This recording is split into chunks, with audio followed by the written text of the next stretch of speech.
Students, जैसा कि कक्षा 9वीं और 10वीं के स्टूडेंट्स जिन्हें मैं जब पढ़ा रहा था तो दोनों में एक चैप्टर है बहुपद। क्या है बेटा? बहुपद, जिसे हम पॉलिनोमियल्स कहते हैं। पॉलिनोमियल्स कहते हैं। तो इसके अंतर्गत बीच में कैलकुलेशन आता था जो आप 8वीं में, 9वीं में, 10वीं वाले 9वीं में, 9वीं वाले 8वीं में किए हैं। बहुपदों का गुणन खंडन, बहुपदों का गुणन खंडन।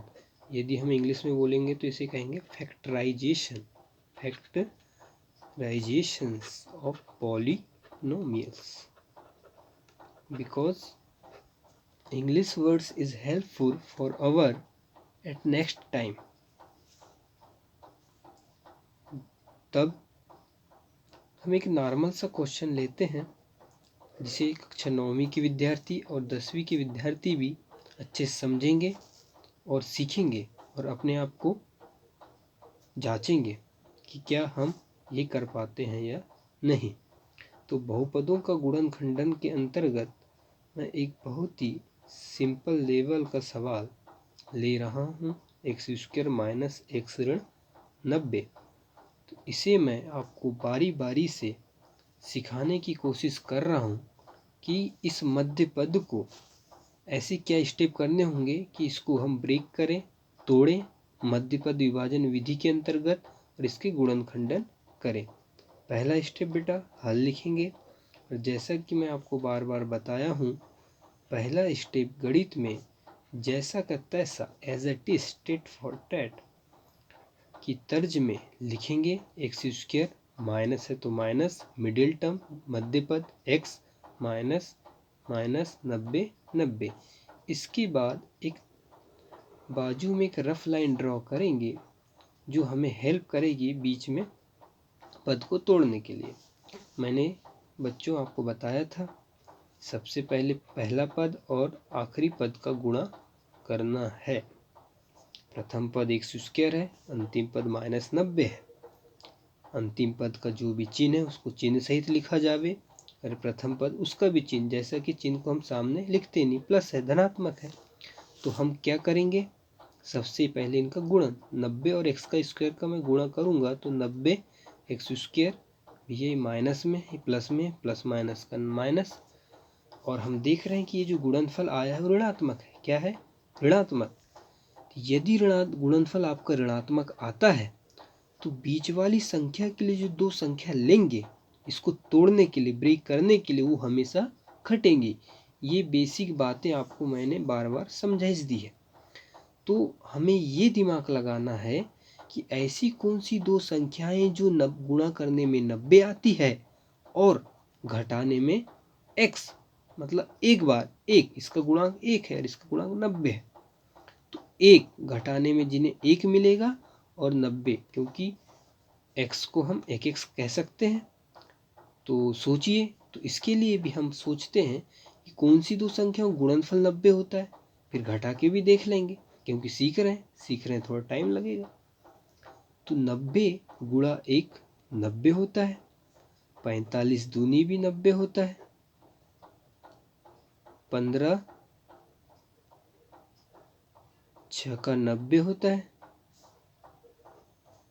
9 धाम 90 होता है, और भी। तो हमने ये देखा 30 तिया 90 होता है कि ये पेयर मिल गए हमें कि जिसमें 90 90 होगा। पर इन दोनों घटा के तो देखिए, 90 में से एक घटेगा तो 89, ये भी कट।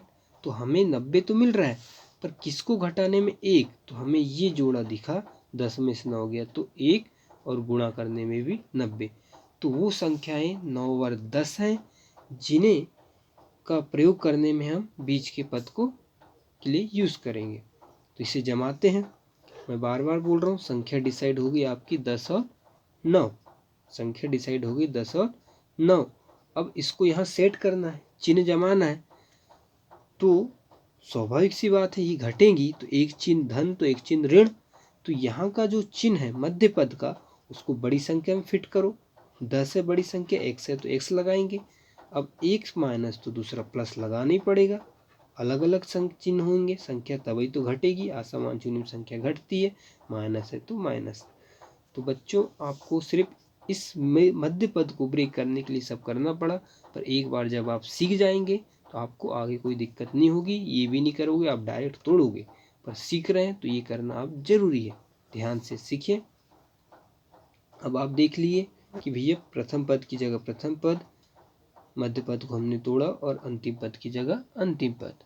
अब क्या होगा, ये दो पद और ये दो पद में हम कोई सर्वनिष्ठ, उभयनिष्ठ या कॉमन जिसे कहते हैं सबका मतलब एक ही निकालने की कोशिश करते हैं। तो मैं पहले गुणांक देखता हूँ, भैया यहाँ 10 है यहाँ नहीं है, तो गुणांक में नहीं निकलेगा कोई संख्या चर।